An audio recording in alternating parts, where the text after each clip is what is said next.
Good evening दोस्तों। आज हम जेल प्रेरी का प्रीवियस ईयर का क्वेश्चन पेपर सोल्व करेंगे, जिसमें हम जीके के कुछ 20 इंपॉर्टेंट क्वेश्चन सोल्व करेंगे। इससे पहले हमने जीके की 5 क्लास सोल्व कर चुके हैं, अभी 6ठी क्लास होगी हमारी। ये हमारा पेपर है 27 मई 2023, शिफ्ट 2 का जेल प्रहरी का पेपर है ये हमारा।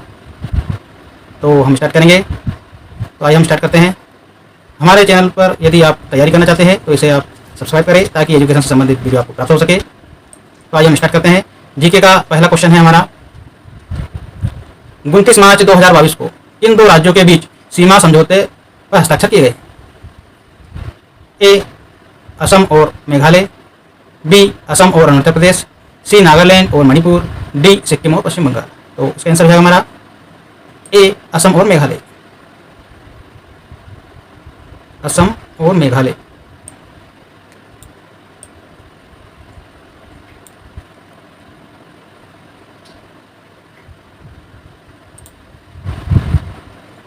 दूसरे नंबर का क्वेश्चन है हमारा, उच्च न्यायालय के बारे में कौन सा विकल्प सही नहीं है बताना है।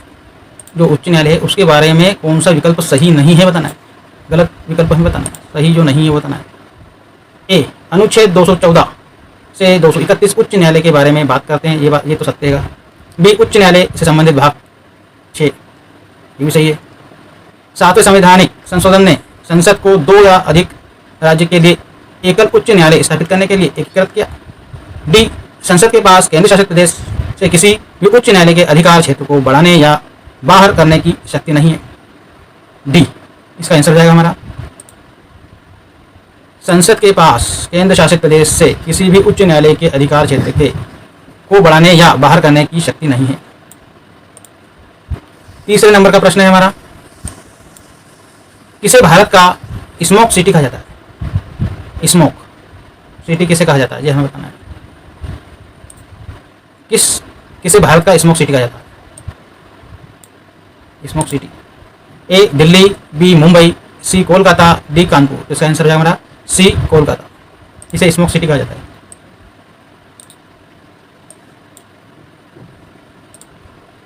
कोलकाता। नेक्स्ट क्वेश्चन है हमारा चौथे नंबर का, दुनिया का सबसे बड़ा आबाद नदी द्वीप निम्नलिखित में से किस नदी पर स्थित है? ए सिंधु, बी ब्रह्मपुत्र, सी गोदावरी या फिर डी गंगा।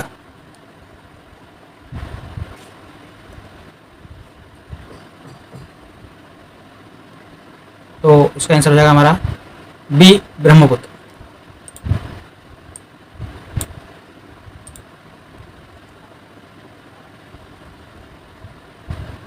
पांचवें नंबर का क्वेश्चन है हमारा, मध्य प्रदेश का निम्नलिखित में से कौन सा जिला उत्तर प्रदेश के साथ अपनी सीमा साझा करता है? मध्य प्रदेश का निम्नलिखित में से कौन सा जिला उत्तर प्रदेश के साथ अपनी सीमा साझा करता है? ए रीवा, बी हरदा, सी होशंगाबाद या डी खंडवा। तो इसका आंसर जाएगा ए Rewa.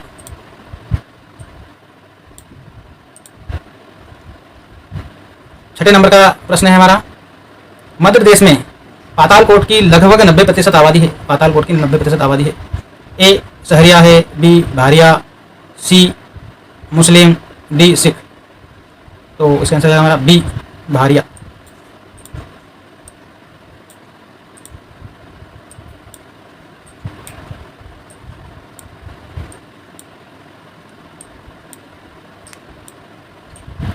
B Bharia.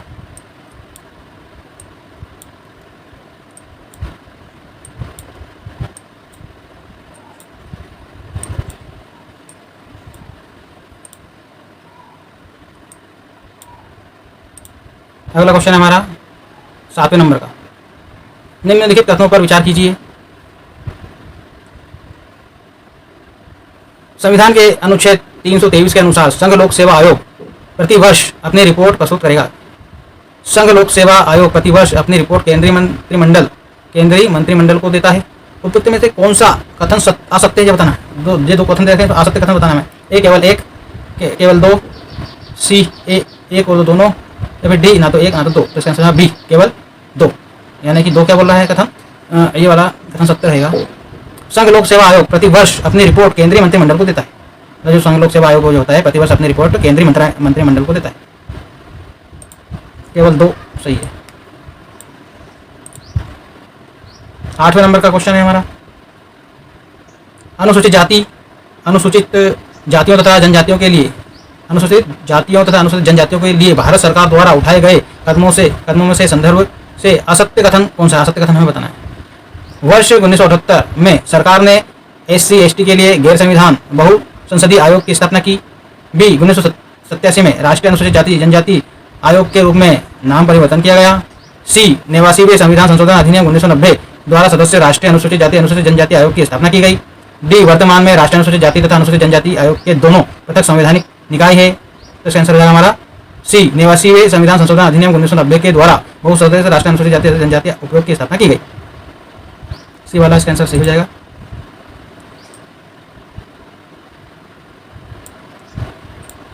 Next question है 9वें नंबर का हमारा, निम्नलिखित में से किस राज्य में ने महिलाओं के लिए सुरक्षित और स्वच्छ स्थलों को सुनिश्चित करने के लिए महिला अनुकूल पर्यटन परियोजना शुरू की गई? महिला पर्यटन परियोजना किस राज्य ने शुरू की? राजस्थान, बी मध्य प्रदेश, सी पश्चिम बंगाल या डी केरल?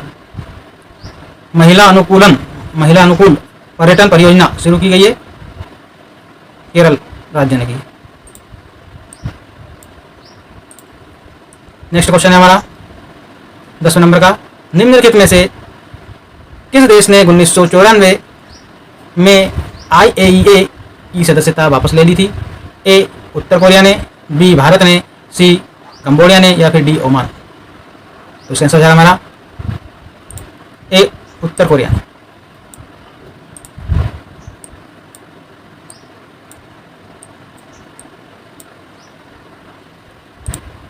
ए उत्तर कोरिया।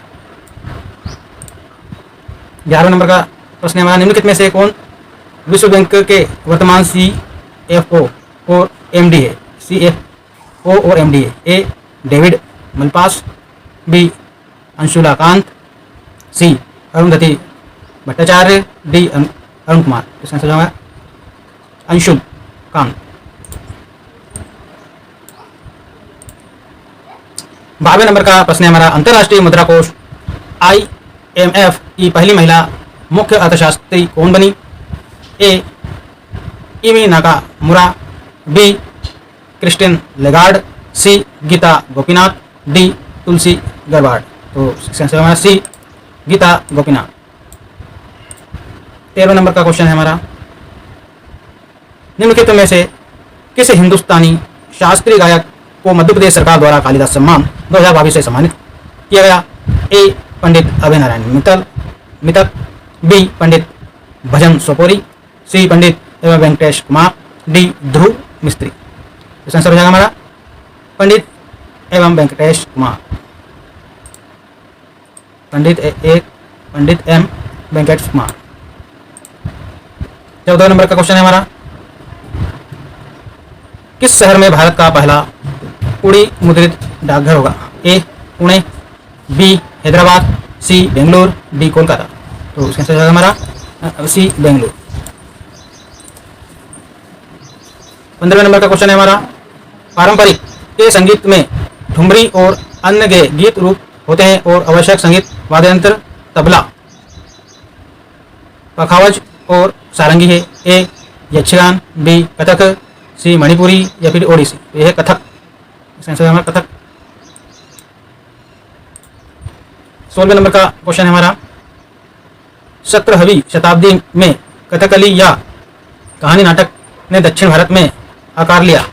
मध्य प्रदेश, छत्तीसगढ़, राजस्थान या डी केरल? तो इसका आंसर हमारा केरल। 17वें नंबर का प्रश्न है, बीबी का मकबरा औरंगाबाद महाराष्ट्र भारत में स्थित का मकबरा है?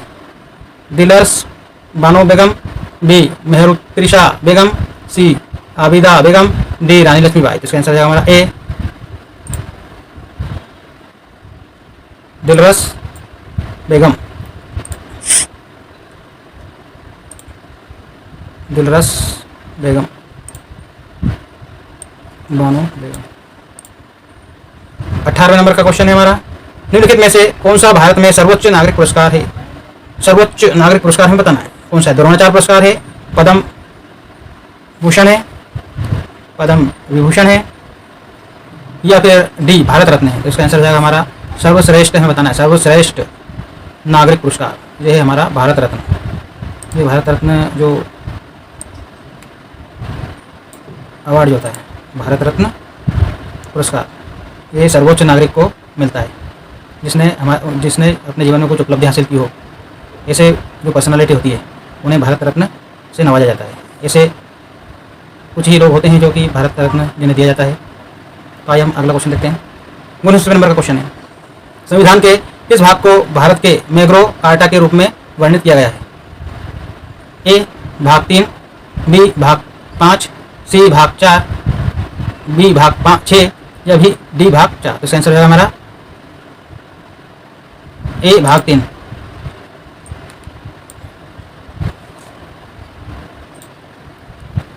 बीसवें नंबर का क्वेश्चन है हमारा, नोबेल पुरस्कार निम्नलिखित में से किसके लिए नहीं दिया जाता है? ए कला के क्षेत्र में, बी साहित्य के क्षेत्र में, सी शांति के क्षेत्र में या भौतिक विज्ञान के क्षेत्र में। तो इसका आंसर हो जाएगा हमारा नोबेल पुरस्कार निम्नलिखित में किसके लिए नहीं दिया जाता है? नोबेल पुरस्कार कला के क्षेत्र में नहीं दिया जाता है, बाकी जो है साहित्य के क्षेत्र में दिया जाता है, शांति के क्षेत्र में दिया जाता है और भौतिक विज्ञान के क्षेत्र में जो है नोबेल पुरस्कार दिया जाता है। नोबेल पुरस्कार। आई होप ये वीडियो आपको अच्छा लगा होगा। ऐसे और वीडियो पाने के लिए हमारे चैनल को सब्सक्राइब करें ताकि आपको एजुकेशन संबंधित वीडियो मिल सके। Thanks for watching this video.